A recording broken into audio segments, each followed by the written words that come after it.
Create your own snake game in Excel VBA. Create an input mask and open it. Right-click on the first sheet tab and select View Code. In the VBA editor, select User Form from the Insert menu.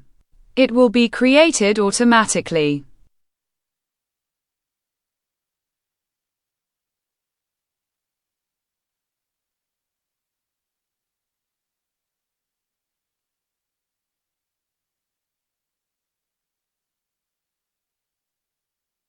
Go to the worksheet and activate design mode. Double-click the Mask button. Enter the code into the subroutine sub that opens. You can find the code in the video description.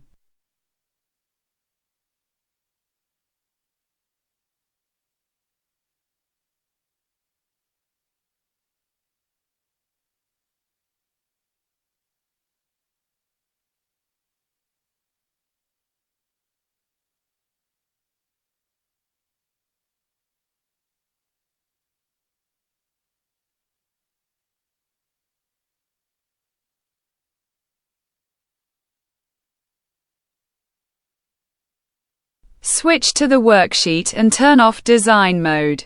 This will open the input mask.